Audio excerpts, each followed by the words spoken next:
साली नदन बारू हो, खाए वाला नहीं सामान बारू हो। भइल न ठीक से जवान बारू हो, खाए वाला नहीं सामान बारू हो।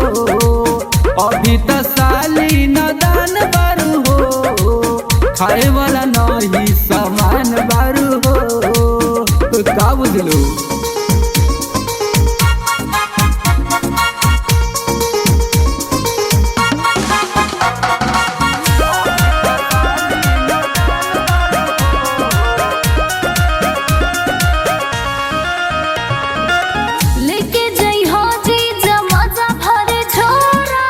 बढ़ल नइखे अभी आम के टिकोरा, लेके जइहो जीजा मजा भरे झोरा।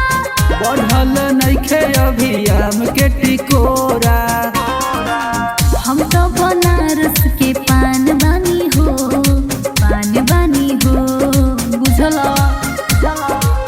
अभी तो साली नदन बारू हो, अभी तो साली नदन बारू हो, खाए वाला नहीं सामान बारू हो।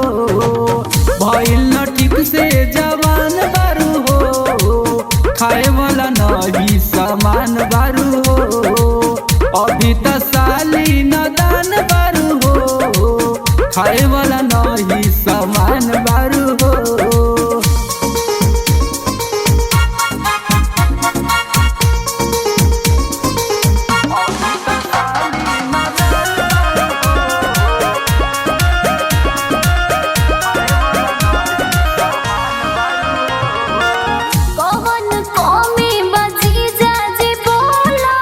अभी तो बारू बबी बरिया न मोला, कौन कमी बची जाजी बोला।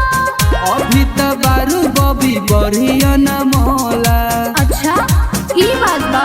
हुआ के लइकन के जान बानी हो, जान बानी हो। अरे हल्के में मत ली हो। अभी तो साली नदन बारू हो, अभी तो साली नदन बारू हो, खाए वाला नहीं सामान बारू हो। भइल न ठीक से जवान बारू हो, खाए वाला नहीं सामान बारू हो।